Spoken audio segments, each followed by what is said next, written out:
In this video, ipapakita namin kung paano mag-enjoy ng isang buong araw sa Osaka, Japan. Simula sa pagkain ng bento habang sakay ng Tokaido Shinkansen papuntang Osaka. Susubukan natin ang legit Japanese private onsen para makapag-relax sa Solaniwa Onsen. Pagkatapos pupunta tayo sa Dotonbori para tumikim ng takoyaki at mag-dinner ng katsu curry sa Koko Ichibanya. Lahat yan in just one day. Ready ka na ba? Let's go! Samahan nyo kami! Good morning guys, we're gonna have our breakfast now. And dito yan sa baba. And ang sabi ng reception is simple lang daw, bread and coffee. Pero of course, free yun eh. Bakit pag free pinapatos natin? Kahit na sinasabi natin nagda-diet tayo. Binayaran natin. Included, breakfast included. So since included siya, hindi na natin pwedeng i-exclude, di ba? Included nga eh. Alam nyo, hindi pa gumagana yung utak ko. Kasi hindi pa ako kumakain. So eto na, let's go guys. Let's have some fun. Napaaga nga yung gising namin ngayon kasi mag-check out na kami dito sa RC Hotel, Kyoto. Pero bago yan, breakfast muna since kasama siya sa booking namin.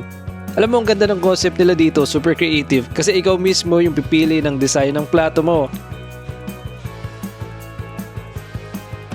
Tapos ay parang checklist kung saan mo pipiliin yung gusto mong order, then bibigay mo na lang sa magpe-prepare. Simple lang pero efficient at bagong-bago sa experience.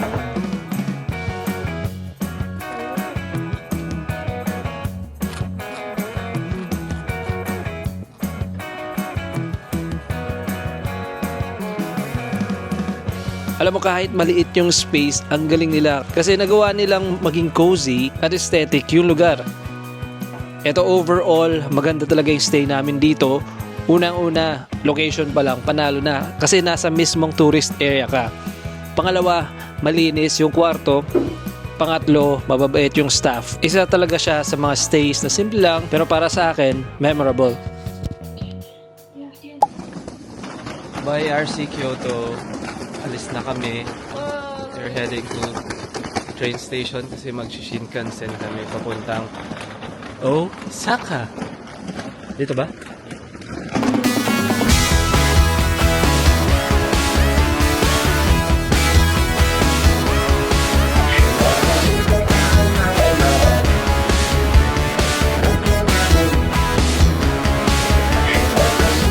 Guys, hindi na kami magta-taxi, magbabas na lang kami kasi malapit lang naman yung bus station dito at isang sakay lang. Bababa kami sa Nanajo station and from there 3 minutes walk papunta sa Kyoto station and then mag-Shinkansen na kami. Shinkansen is 30 minutes ride papuntang Osaka and then pag-land natin sa Osaka magso-Solaniwa Onsen tayo. Puro puwet na naman makikita ko dun.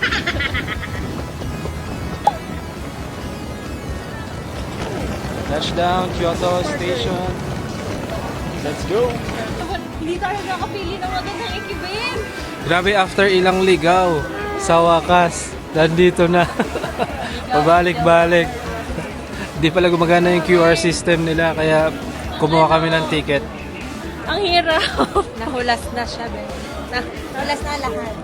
Buti na lang maaga tayo. Buti na lang, wala kami masyadong gamit. Yes. Imagine yung pabalik-balik sa escalator.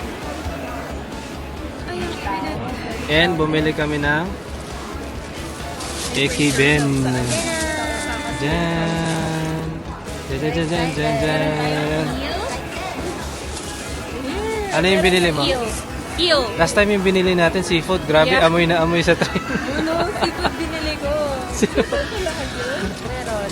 Kasi yun yung best seller nila, seafood lagi. May number 1 eh, kaya yung pinili. Oo, Kasi seafood. I'm very number Very- 1, number 1. It's very giving. Number one. It's very giving. It's giving. Giving thing. 15 minutes na lang. Ang dami ng tao. Dito kami. Maghanap lang kami ng ano. Eto, naka-video eh.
Guys, Ekiben.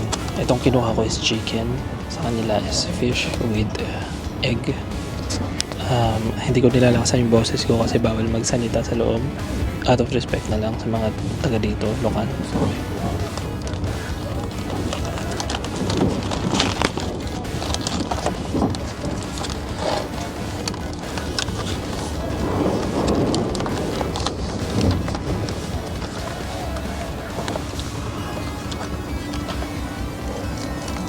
Sa akin to.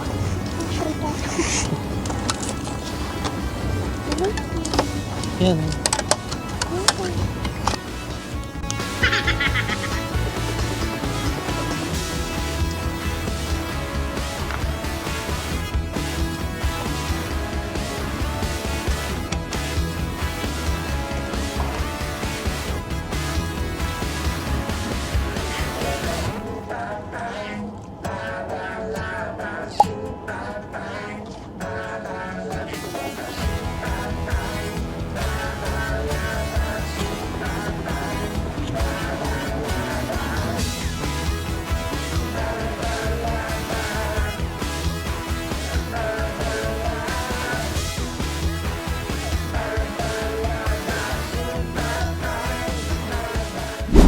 Hello guys, touchdown na kami dito sa Osaka. Ngayon ito, nina-navigate na namin papunta sa Solaniwa Onsen kasi magre-relax muna tayo doon. And excited na yung dalawa kong kasama. Nasa harap na sila. Ayan. So sa mga, syempre, pagka naliligaw ka, yung mga directions, sobrang helpful ng mga maps, no? Yung Google Maps, for example, kasi nandun na lahat. Especially sa mga first world country na ganito is updated yung Google Maps nila. So, informative siya. For example, yung train station na pupuntahan, anong train yung sasakyan mo. Andun na rin yung oras. Actually, natutunan namin to nung nagpunta kaming UK eh. Kasi tinuruan kami ni Ate Jen. Kailangan namin mag-cross sa kabila. Andun na daw, malapit na daw kami. Eto na, let's go! Hey! Merong sariling truck ang luggage. Eto. Go!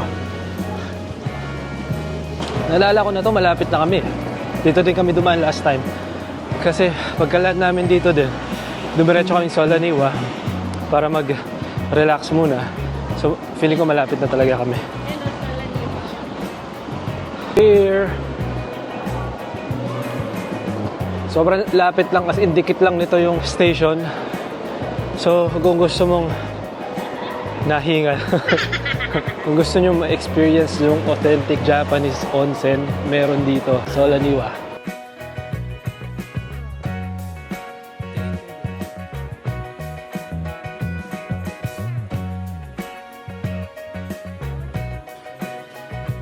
Ito yung mga lockers ng sapatos. Dito, tatanggalin mo kasi yung sapatos mo. And before nito, kung meron kang hand carry luggage, merong locker sa labas, coin locker.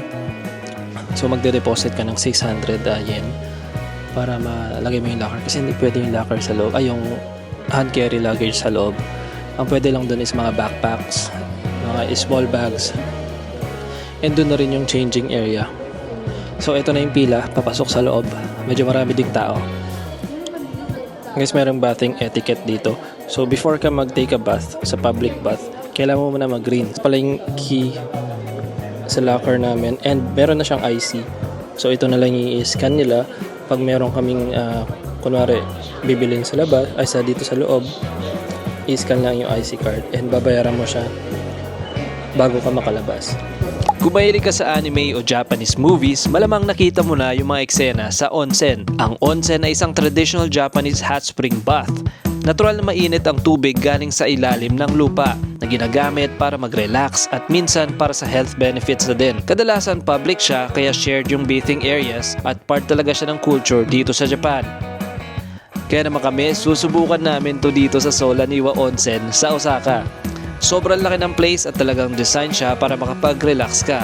May iba't ibang klase ng bath, indoor at outdoor, may relaxation areas at may option pa for private onsen kung gusto mo ng mas tahimik na experience. Kaya dito sa Japan, ang onsen hindi lang basta paligo, parang treat mo na siya sa sarili, minsan kasamang pamilya o kaya bonding din ng magjowa. Isa siyang experience na hindi lang tungkol sa pahinga, kundi sa pag-slow down at pag-enjoy ng moment.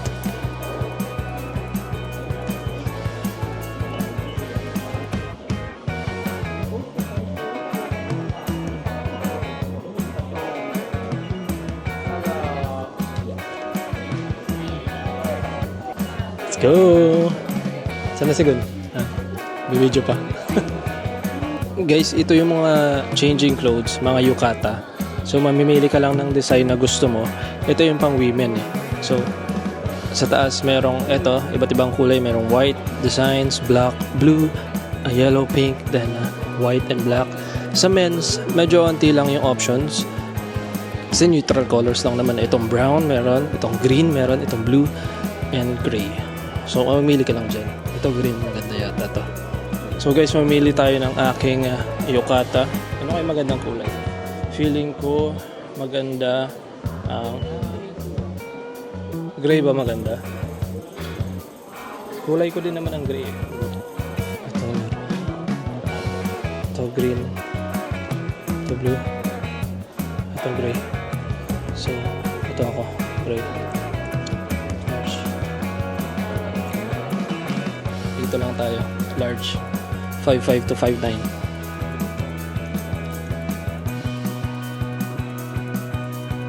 Guys, ito na yung attire ko. Mamaya sa loob. Ito. Ganda ng locker room eh. Kasi pwede kang maghubad-hubad dito. Ganda. Meron silang mga facial wash. Meron silang face and hand soap. Ito mga pang face lotion, styling lotion, face care milk. Ganun din to. Siguro afternoon na lang to eh. Kasi maglinis ka. Kasi maligo ka, di ba? Sa after na lang. Pero kung muna, labas muna tayo baka andun na sila sa hello?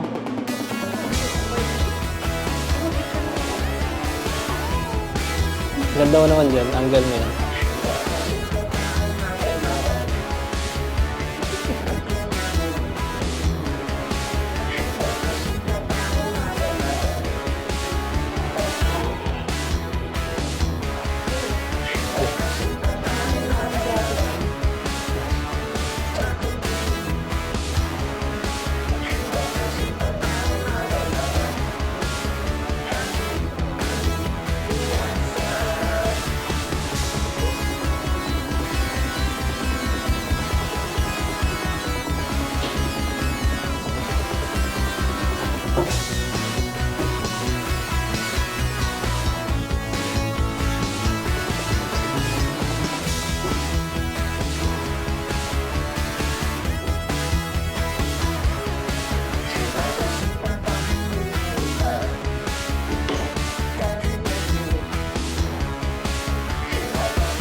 Dito sa Sadako.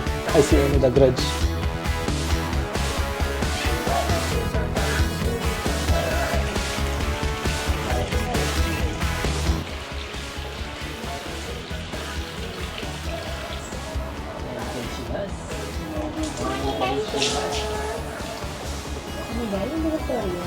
Ay! Ano guys, please? Sign ka dun.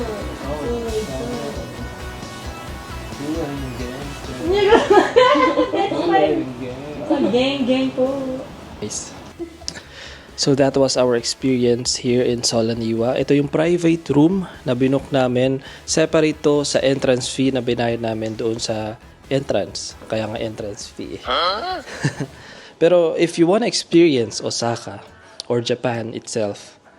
Maybe ito sa tingin ko ang isang best way to experience, one of the best ways out of many ways to experience Japan. Onsen bath. You can do it publicly. Of course, maraming tao. And wag kayong maging awkward kasi talagang full body, walang saplot. Talagang towel lang. And sa loob, sanay na sila kasi ganito yung culture nila ganito yung tradition. And if you want to experience that, of course, maganda experience din. Pero kami, medyo awkward pa. Nasa level of awkwardness na ayaw pa namin gawin.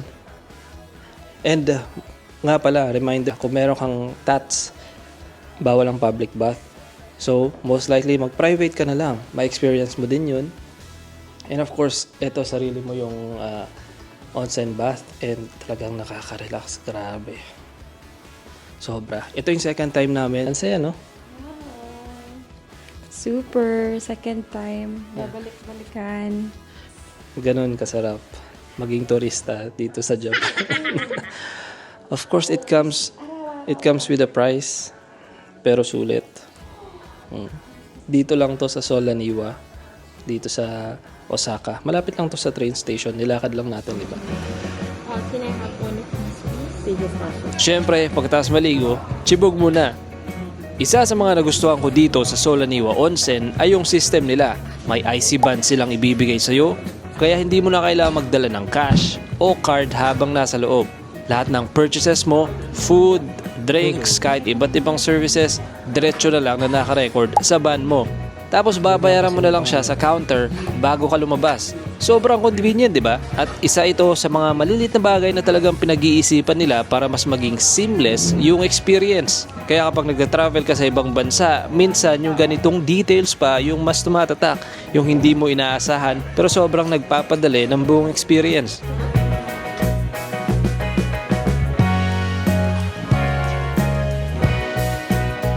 Free ice cream, guys! Melon flavor. Ito, muntik na kami kumain sa resto. Buti na lang may snacks o ice cream. Nakabutan.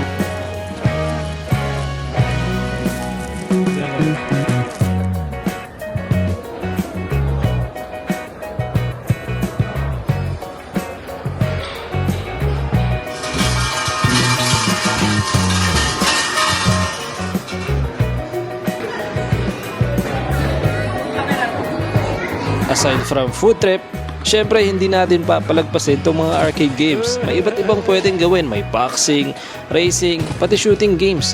Kaya hindi ka rin mabubore habang nandito ka.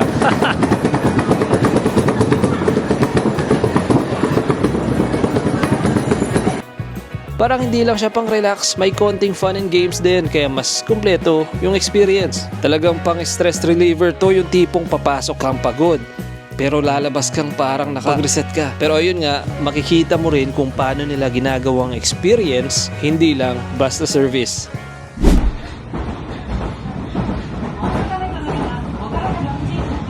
What is up, guys? Nandito na kami sa Osaka. Kakaland lang namin. Kakarating lang namin sa hotel namin, Hotel Vista. And wait lang, i-room tour ko muna kayo. Eto, panoorin nyo.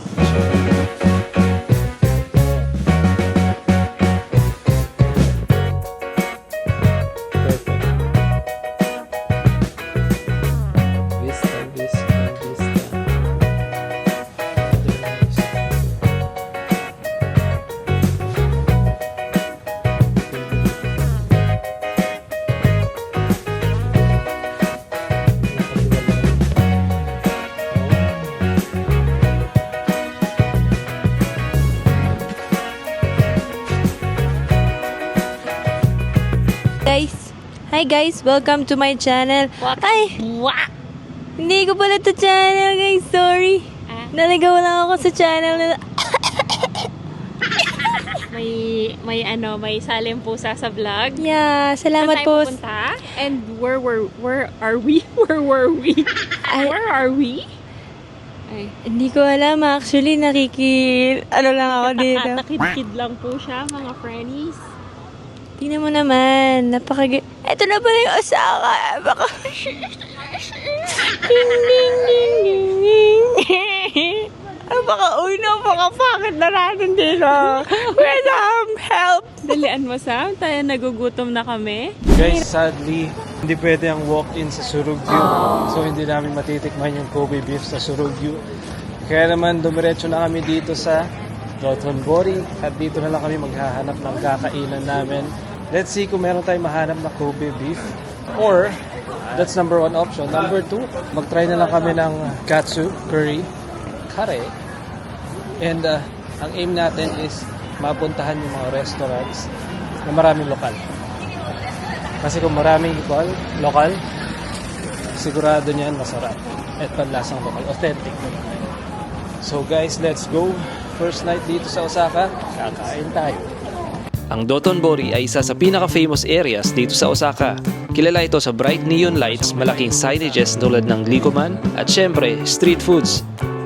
Dito mo matitikman yung mga Osaka favorites tulad ng takoyaki at okonomiyaki. Kahit gabi na buhay pa rin yung lugar, kaya perfect siya kung gusto mong mag-food trip at ma-experience yung energy ng Osaka.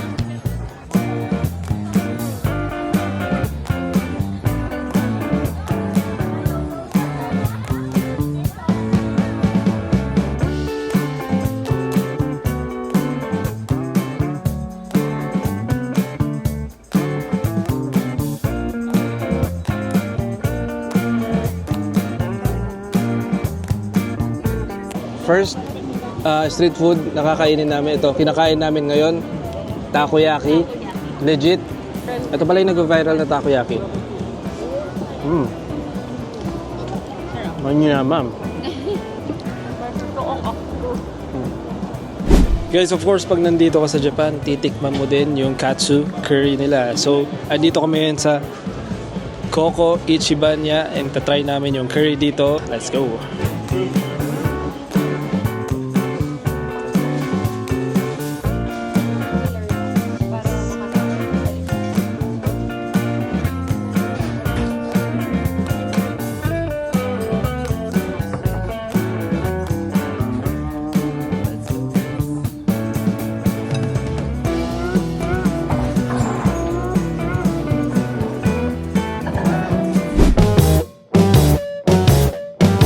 What a day here in Osaka mula sa pagbiyahe sa Tokaido Shinkansen, bendo sa train hanggang sa pag-relax sa Solaniwa Onsen at food trip sa Dotonbori.